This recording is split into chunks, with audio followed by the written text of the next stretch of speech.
Esse aqui é aquele tipo de vídeo bom de fazer sobre WWE. Um vídeo sobre uma notícia boa, sobre algo que você leu e percebeu que, nossa, a WWE fez isso? Que legal. É aquele vídeo que te dá uma paz no coração, sabe?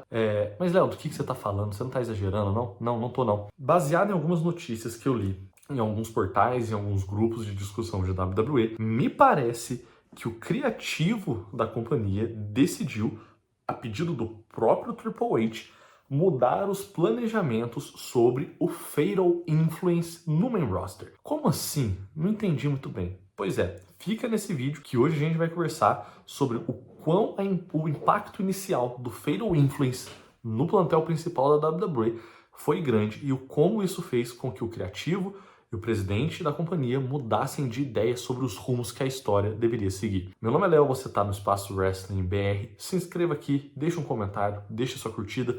Vamos fazer esse pequeno projeto crescer e encorpar cada vez mais. Sem mais delongas, vamos ao vídeo. Jesse Jane, Fallon Henry e Lane Reed. Esses são os três nomes das integrantes do grupo que a gente conhece como Fatal Influence. Para quem não sabe, eu vou dar uma breve palhinha sobre o que esse grupo fez no NXT durante o ano passado inteiro. Basicamente, esse grupo dominou a divisão feminina do NXT durante uma temporada inteirinha. Esse grupo já existe há um pouco mais de tempo, já tem mais ou menos um ano e meio. Quando ele foi formado, ele teve algum prestígio, mas teve que encorpar até o começo de 2025, quando ele engata a quinta e vai ladeira abaixo, meu irmão. Basicamente, esse grupo, ele já ganhou, contando ali principalmente a Fallon Henry e a Jessie Jane, porque a Lane Reed é uma lutadora nova, ela surgiu ali no finalzinho de 2025, tá? Até então ela não era nem parte do NXT. Mas essas outras duas que já estavam desde o começo, elas ganharam juntas, somadas, um cinturão Speed, um cinturão norte-americano feminino do NXT e 2 títulos do NXT em um ano. Foram 4 títulos, tá? 2 representados pela Fallon Henry, o título Speed e o norte-americano, e os 2 títulos femininos da NXT representados ali na Jessie Jane. Durante o ano inteiro, essas pessoas, essas mulheres, carregaram o cinturão em suas cinturas. E isso tem um motivo muito específico. A gente não tá falando de uma stable formada por lutadoras ok, regulares, que se unem ali para ter mais impacto. Não. A gente tá falando de uma stable formada por 3 ótimas lutadoras. As 3 ali são muito boas de ringue. Eu dou um destaque ali na Lane Reed, que é uma lutadora muito jovem e tecnicamente muito responsável dentro do ringue. Ela é muito boa. E a Jessie Jane, que tem um estilo muito único. Ela mistura um pouco de flexibilidade técnica e força nos movimentos, que assim, e faz isso de um modo muito dinâmico. É uma lutadora que você não vê praticamente boteando, isso é muito importante também. Ela vende bem os golpes e você, cara, é muito raro. Você pode pegar todas as lutas que ela teve no ano passado, teve um momento que ela lutava quase toda semana, a Jessie Jane não bote, cara. Ela quase não erra no ringue. Ela tem uma fluidez nos movimentos que é muito impressionante. E, acima de tudo, elas tinham uma aura meio antissistêmica. Elas junto ali, elas desafiavam tudo e todas. Elas desafiavam as faces, desafiavam as heels, elas não estavam nem aí com as regras, elas queriam estar no topo. Elas eram, de certo modo, o topo da dinastia feminina do NXT. E isso foi crescendo, crescendo de tal modo com que, no começo, as pessoas não abraçaram o grupo, depois de um tempo viram que era impossível de ignorá-lo, e depois de um tempo viram que era impossível de não gostar daquele grupo. No final de contas, o Fatal Influence já era tão influente do NXT que aquilo ali pareceu pequeno. E houve a necessidade de que as 3 subissem juntas.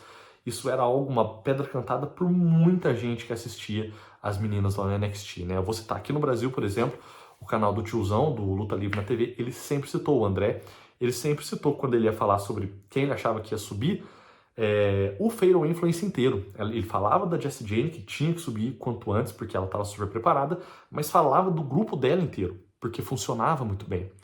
E o que a WWE faz? A WWE decide subir essas meninas. E qual que é a grande questão? Pelo que foi liberado ali em algumas notícias, eu tô lendo aqui até do David Meltzer principalmente, os bastidores era de que a WWE esperava com que quando elas subissem no SmackDown, que eles colocassem elas em histórias menores para irem encorpando, vencendo algumas lutas contra lutadoras de mid-card, lower card, até conseguir se tornar em um grupo relevante na companhia. Eles queriam um impacto inicial forte com elas enfrentando grandes lutadoras, mas que a médio prazo eles iriam dar uma rebaixada nela e fazer com que o público pouco a pouco aceitassem elas ali. Como fizeram, por exemplo, agora com o Rick Sainz, que chegou, fez uma luta contra o Cody Rhodes, simplesmente na estreia dele, mas depois já fez outras lutas bem menores.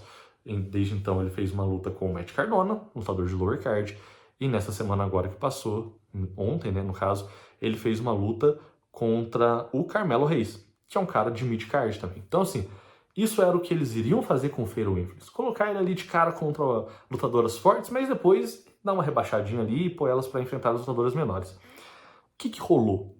Rolou que, basicamente, assim que elas pisaram no SmackDown, a reação do público foi absurda, gente, absurda. Vamos lembrar uma coisa? O Fatal Influence é uma stable heel, o que significa que elas são vilãs.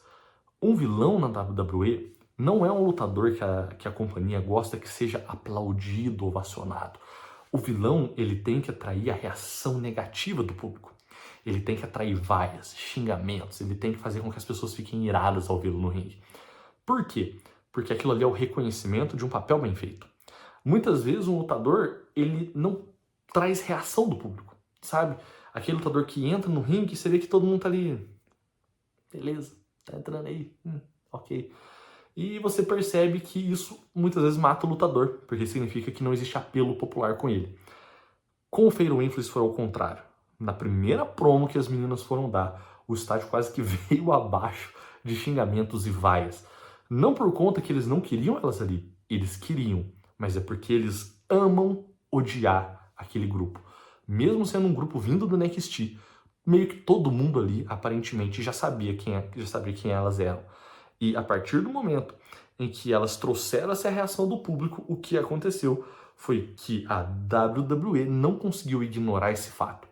Então, o que rolou? De acordo com David Meltzer, a pedido do próprio Triple H, eles mudaram o roteiro. Existia uma programação de SmackDown para que as rivalidades nesse atual momento fossem feitas por lutadoras já consolidadas. Que esse momento deveria ser feito ali, rivalidades com grandes lutadoras, como por exemplo Rhea Ripley e Charlotte Flair, e que essas rivalidades grandes carregassem por um bom tempo a divisão feminina do SmackDown.